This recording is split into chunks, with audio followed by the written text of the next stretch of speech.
Bienvenue à cet épisode spécial de Causerie au coin du feu avec Erin. Aujourd'hui, nous explorons un sujet qui est en train de remodeler l'avenir de l'agriculture, non seulement au Canada, mais aussi dans le monde entier. L'édition génique, ou, comme cette nouvelle technologie est connue en Europe, les nouvelles techniques génomiques, ou NTG. Alors que le débat autour de l'édition génique était vif ici au Canada, il s'agit également d'une question brûlante dans l'Union européenne. Contrairement à ce que l'on pourrait croire, de nombreux agriculteurs européens sont vivement intéressés par l'adoption de ces innovations afin de renforcer l'agriculture durable, d'améliorer leur rendement et de lutter contre le changement climatique. Pour cette raison, Christiane Lambert nous rejoint afin de nous éclairer sur le point de vue de l'agriculture européenne sur les NTG. Notre objectif est de fournir un point de vue équilibré sur la façon dont les NTG sont accueillis de l'autre côté de l'Atlantique et sur leurs implications pour l'avenir de l'agriculture mondiale. Mon invité aujourd'hui est Christiane Lambert, qui est la présidente du COPA. Bienvenue, Christiane. Merci. Pourriez-vous commencer par nous donner un bref aperçu de l'organisation COPA et de votre entreprise agricole? Alors, je suis agricultrice en France, dans l'ouest de la France, sur une exploitation qui compte aujourd'hui 140 hectares et nous avons un élevage de porcs. Nous avons 230 truies. Nous élevons les porcelets et les porcs charcutiers. Nous les vendons à une coopérative et toutes les céréales de l'exploitation sont utilisées pour les animaux. Et toutes les déjections sont utilisées pour fertiliser les sols. C'est une exploitation de polyculture élevage. Et depuis le 1er juillet, 2 jeunes agriculteurs nous ont rejoints. Notre fils est une salariée et nous préparons progressivement la transmission vers la jeune génération. Voilà pour mon exploitation. Donc, il y a mon mari, moi-même, 2 jeunes et un jeune salarié à temps partiel. Le COPA est organisé et représente aujourd'hui des agriculteurs des 27 pays. Nous avons 69 organisations qui siègent dans notre présidium. Nous travaillons avec les coopératives, la Confédération générale des coopératives agricoles. Nous travaillons ensemble depuis toujours, depuis la création de nos organisations, et nous avons le même secrétariat général basé à Bruxelles, qui est en charge de la représentation des intérêts des agriculteurs et des coopératives vis-à-vis de toutes les institutions européennes, le Parlement européen, la Commission et le Conseil. C'est un travail très important parce qu'il y a beaucoup de sujets aujourd'hui débattus sur l'alimentation, les sols, l'environnement, les produits phytosanitaires, la biodiversité. Donc beaucoup de travail réalisé par une centaine d'experts qui sont ici au niveau du COPA-COGECA. Merci, Christiane. L'Europe est en passe de lancer une politique environnementale ambitieuse dans le cadre du nouveau pacte vert et la stratégie de la ferme à la table. Comment voyez-vous l'intégration des NTG à cette politique?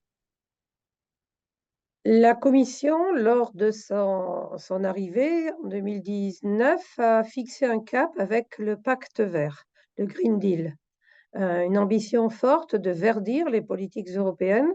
Et pour l'agriculture, la déclinaison s'appelait Farm to Fork, de la ferme à la fourchette, avec beaucoup de textes dans de très nombreux domaines.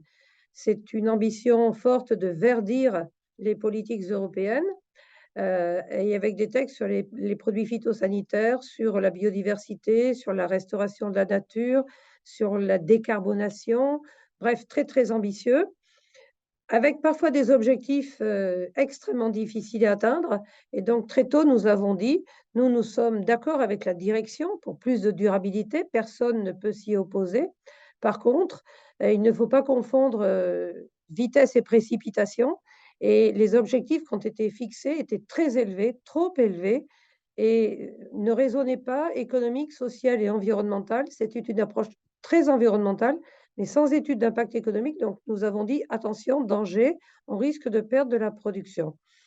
Et il y a des textes qui sont contraignants. Et puis, il y a un texte comme celui des NGT, des New Genomic Techniques, qui, lui, est un texte de solution. C'est-à-dire que si on veut demain avoir des plantes plus résistantes par rapport au climat, la sécheresse, notamment les températures très élevées.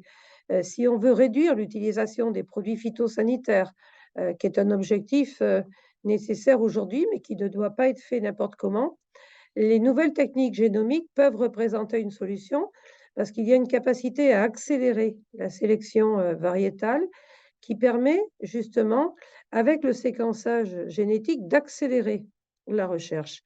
On est loin des OGM de première génération.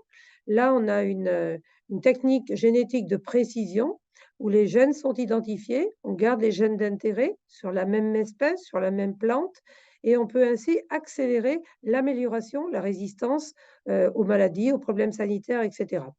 Et il y a un autre texte qui est en discussion aussi sur le matériel de reproduction végétale qui vient justement encadrer davantage les variétés qui vont être découvertes, trouvées, améliorées grâce aux nouvelles techniques génétiques. Et il faut que ces deux textes avancent en parallèle pour apporter aux agriculteurs le plus vite possible à la fois les solutions par des nouvelles variétés, leur inscription dans les catalogues de semences que les agriculteurs auront le droit d'utiliser, et aussi s'intéresser à d'autres cultures comme les légumes ou d'autres cultures qui n'étaient pas concernées auparavant autant dans les programmes de recherche. Donc c'est un travail concomitant, les deux dossiers cheminent ensemble et nous avons une position qui est favorable à ces nouvelles techniques génomiques, qui a fait des propositions de modification sur le texte qui était proposé par la Commission, qui classe en deux catégories les techniques génomiques qui modifient peu par rapport aux variétés obtenues par recherche conventionnelle et celles qui modifient davantage. Et donc, les règles de transparence, d'inscription seront différentes. Mais nous voulons avancer sur les deux domaines. Et c'est pour ça que c'est un travail compliqué. Aussi parce qu'il y a un héritage culturel, il y a un héritage de contestation sur le débat des OGM qui s'est passé avant, d'où l'importance d'être précis et d'y avoir un dialogue très étroit et avec la Commission et avec la société et l'opinion publique. Merci. Des organisations telles que Copa-Cogeca et le Conseil européen des jeunes agriculteurs ont exprimé leur soutien au NTG. Pourquoi pensez-vous que cette vision soit largement partagée par les agriculteurs européens? Les agriculteurs européens, jeunes et moins jeunes, sont conscients des changements dans le monde qui nous entoure. Le changement climatique qui expose nos cultures à davantage d'aléas, plus de stress climatique, technique pour nos plantes, plus de difficultés vis-à-vis des attaques sanitaires aussi, des insectes, des maladies. Et la recherche génétique offre des solutions de résistance, de robustesse et de résilience aussi des plantes qui peuvent représenter une solution. Beaucoup ont lié différents textes, notamment la nécessité de réduire les produits phytosanitaires, l'usage et les impacts des produits phytosanitaires. On pourra le faire davantage si on a des variétés plus résistantes. Il y a aujourd'hui plus de difficultés de recours à l'eau, moins de précipitations, des précipitations régulières, des périodes de stress thermique et de stress hydrique, avec des plantes plus résistantes, on a capacité à garantir davantage le rendement des cultures. Et donc, par rapport à un enjeu qui nous est imposé, réduire les intrants, nous pensons que ces nouvelles techniques génomiques sont des solutions importantes comme solution pour les agriculteurs. Donc les jeunes ont poussé, nous poussons aussi, mais nous avons fait un travail considérable pour que la Commission reste dans une proposition basée sur la science, loin des considérations médiatiques, populistes, contestataires qu'il a pu y avoir sur ces sujets-là.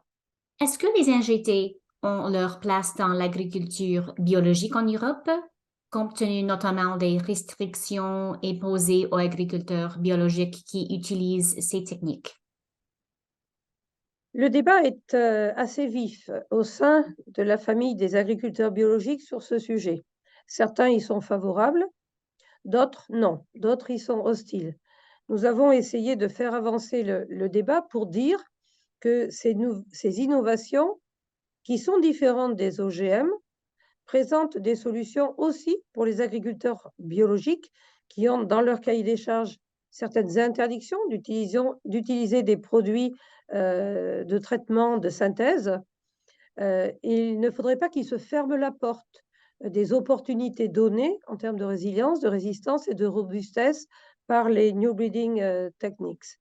Le débat n'est pas terminé chez eux et nous souhaitons qu'ils puissent accepter de pouvoir les utiliser parce qu'à terme, ça représenterait un double changement pour eux, changer le cahier des charges bio et changer la réglementation sur les NGT. Donc, nous leur demandons d'accélérer leur réflexion pour pouvoir faire tout en même temps. Mais nous sommes aussi attachés à la liberté de choix. Il faut que ce soit possible et ceux qui veulent l'utiliser pourraient l'utiliser. Excellent, merci. Quels défis ou inconvénients anticipez-vous dans l'adoption des NTG, en particulier compte tenu de la nouvelle proposition réglementaire de la Commission européenne? Il y a une difficulté technique et une difficulté, je dirais, médiatique. La difficulté technique, c'est que pour l'instant, la Commission a classé en 2 catégories. La catégorie 1, qui sont des plantes équivalentes aux plantes obtenues par la sélection conventionnelle. Là, c'est assez simple et ce sont des procédures assez légères. Et la deuxième catégorie, ce sont les plantes qui sont différentes, qui ne remplissent pas les critères d'équivalence. Pour ces plantes-là, il y a des débats encore sur l'étiquetage des semences ou pas. Est-ce qu'il faut étiqueter les semences? Certains sont favorables, d'autres ne sont pas favorables, en raison de l'hostilité antérieure de l'opinion publique sur les OGM et certains opposants aux NGT qui comparent les NGT aux anciens OGM. Donc nous sommes très prudents, nous sommes favorables à la traçabilité, mais nous savons aussi que certains pourraient l'utiliser pour stigmatiser ou pointer du doigt ceux qui cultiveront ces OGM-là. Et c'est aussi la raison pour laquelle nous sommes très attachés au vocabulaire. Ce sont des nouvelles techniques d'obtention végétale. Ce ne sont pas des modifications, des organismes génétiquement modifiés. Et nous sommes très attachés à ce que les décisions se prennent sur des bases scientifiques solides et non pas sur des sondages, des émotions ou des approches politiques. Sur les sujets agricoles, ce sont des réflexions scientifiques dont nous avons besoin et des bases scientifiques. Et puis, nous sommes très attachés aussi à ce que les réglementations qui vont encadrer ne représentent pas des coûts additionnels très élevés et insupportables qui enlèveraient l'intérêt et la compétitivité. Pour nous, les NGT, c'est une solution par rapport à des grands enjeux, mais il faut que ça reste aussi un outil qui nous permet de rester compétitifs, de ne pas aggraver nos coûts de production, voire d'avoir des améliorations de performance grâce à ces nouvelles techniques et technologies. Merci, Christian. Et finalement, quel impact croyez-vous que les NGT auront sur la position concurrentielle de l'agriculture européenne dans le marché mondial? Déjà, aujourd'hui, dans le monde, un certain nombre de pays ont pris des décisions et vont plus vite que l'Europe sur ces sujets, prennent des décisions, ont eu des programmes de recherche, ont avancé.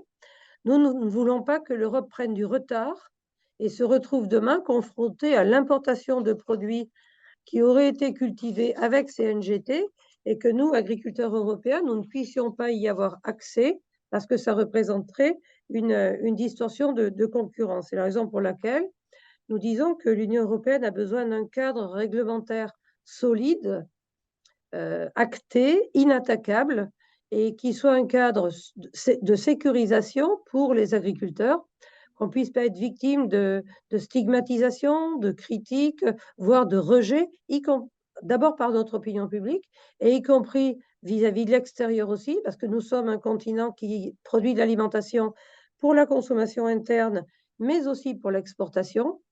Et évidemment, quand on commerce avec l'extérieur, c'est très important d'avoir des règles transparentes, connues de tous et qui soient basées sur la science. Le pire serait que certains pays adoptent des NGT, produisent beaucoup et nous exportent ces produits-là pour des agriculteurs européens qui seraient contraints à ne pas pouvoir les utiliser. Donc nous avons beaucoup de débats en même temps, politiques, réglementaires, de commerce, et d'acceptation par l'opinion publique pour que les agriculteurs puissent les adopter en confiance et sans risquer d'être critiqués ou stigmatisés. Merci. Merci, Christiane, et merci de vous être joint à nous pour cette édition spéciale de Causerie au coin du feu avec Erin. Merci, Christiane, pour votre temps et pour Merci. votre point de vue sur ce sujet important. J'espère que vous avez trouvé cet épisode aussi stimulant et inspirant que je l'ai trouvé. Vous pouvez nous suivre sur Twitter pour vous tenir au courant de tout le travail que nous faisons. Restez connectés avec nous pour d'autres conversations captivantes qui plongent au cœur de l'industrie de grains. Vous pouvez nous retrouver sur les plateformes de balado préférées Spotify, Apple Music et YouTube. Recherchez simplement Causerie au coin du feu avec Erin et cliquez sur le bouton s'abonner de sorte de vous ne manquer aucun épisode. À bientôt.